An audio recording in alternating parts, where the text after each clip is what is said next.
À l'état naturel, le terrain a une certaine consistance. Le matériau extrait perd sa consistance. Il foisonne.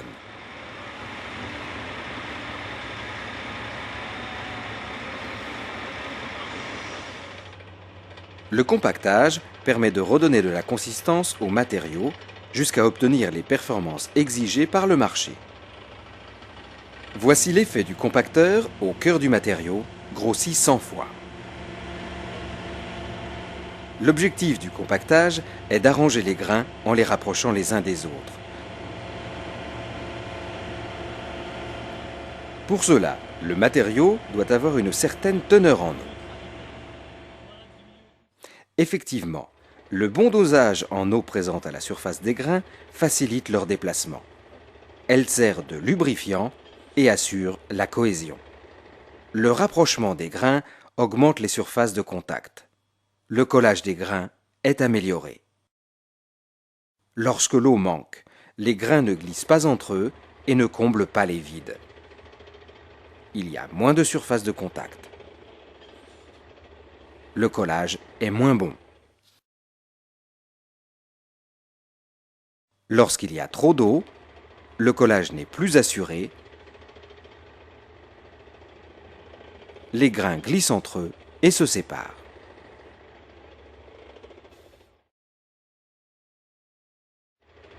L'objectif est de connaître la teneur en eau qui permet d'obtenir la meilleure densité au compactage.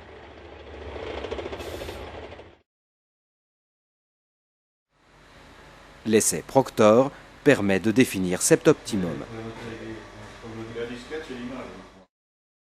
Par temps très sec, le matériau est difficilement compactable et sa densité faible. Lorsque la teneur en eau s'élève, le compactage s'améliore et la densité augmente pour culminer en un point appelé optimum. Au-delà, toute élévation de la teneur en eau diminue l'efficacité du compactage et fait chuter la densité. La tolérance généralement retenue pour les remblais est de 95% de l'optimum. Au-dessus, le matériau peut être compacté. En dessous, il n'est pas compactable. En limite de la zone de faisabilité, le matériau peut être amélioré pour être réutilisé. Il est traité par ajout d'eau s'il est trop sec et par traitement à la chaux ou aération s'il est trop humide. Le compactage est assuré par l'application d'une charge qui comprime le terrain.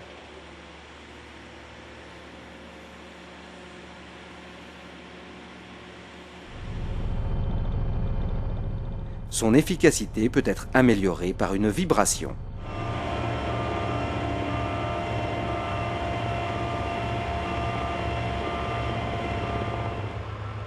Une fois compacté, le terrain est plus résistant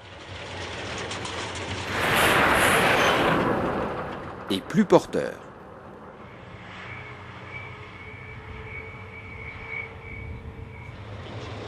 Il existe différents types de compacteurs. Les compacteurs à pied d'hammer, type Tomping. Ils permettent de compacter tout en fragmentant le matériau. Une variante existe en rajoutant de la vibration. Les compacteurs vibrants à cylindre lisse, polyvalents et particulièrement efficaces. Les compacteurs à pneus, plus particulièrement réservés aux couches de forme et de chaussée. Une variante associe les deux techniques du cylindre lisse vibrant et du pneu. Leur choix est effectué en fonction du matériau et des rendements à obtenir. Chaque compacteur, en fonction de son poids et du matériau, agit jusqu'à une profondeur limitée à quelques dizaines de centimètres.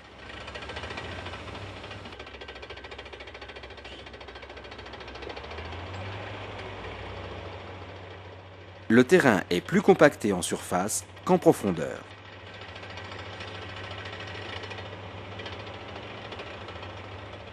À chaque passage, une énergie complémentaire est apportée à l'ensemble de la couche. Pour obtenir une compacité suffisante en fond de couche, il faut passer plusieurs fois. Pour monter un remblai, il faut superposer un ensemble de couches. Leur épaisseur est définie par le type de compacteur et la classe de matériaux utilisés.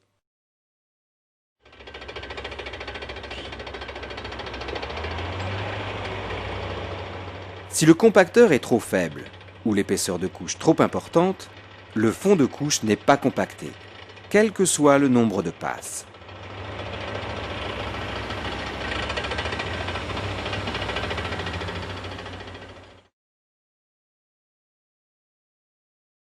Le remblai est monté.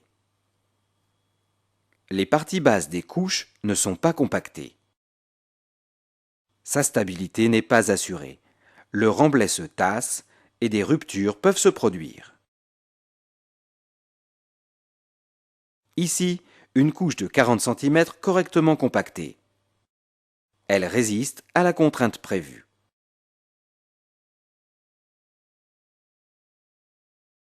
Si le fond est mal compacté sur les 10 derniers centimètres, sa résistance est équivalente à une couche de 30 cm. Elle cède. Un tableau permet pour chaque type de compacteur et de matériau de connaître l'énergie nécessaire pour un compactage optimum. Pour un compacteur V5 et une énergie de compactage moyenne, l'objectif de qualité est d'avoir un Q sur S de 0,100. Si les couches sont de 30 cm, la vitesse est réglée sur 4 km/h. Le compacteur doit faire 3 passages. Si les couches sont de 60 cm, la vitesse est réglée sur 2 km/h. 6 passages sont nécessaires. Dans ce cas, le Q sur L, production horaire, est de 200. Il permet de déterminer le nombre de compacteurs à affecter pour suivre la cadence de production. L'énergie apportée par les compacteurs doit être répartie de manière homogène sur la surface des remblais. Pour s'en assurer, il faut définir et respecter un plan de balayage.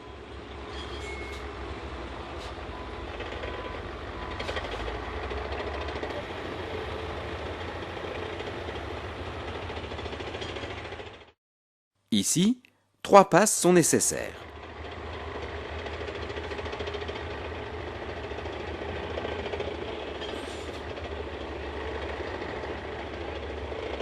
Lorsqu'elles sont réalisées, le compacteur se décale pour compacter la bande suivante. Le nombre de passages doit être respecté pour chaque bande.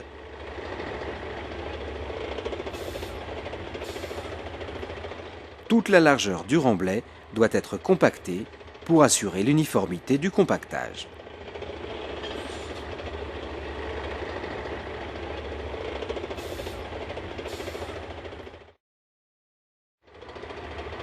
Ici, le balayage n'est pas respecté.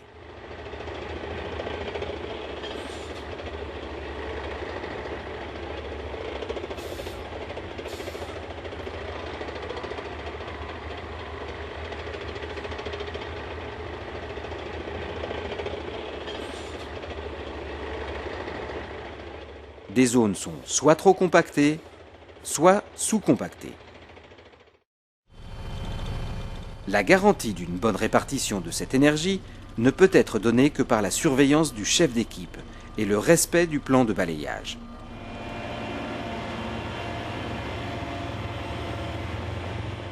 Lors de chaque décalage, une surface de recouvrement d'environ 10 cm doit être respectée.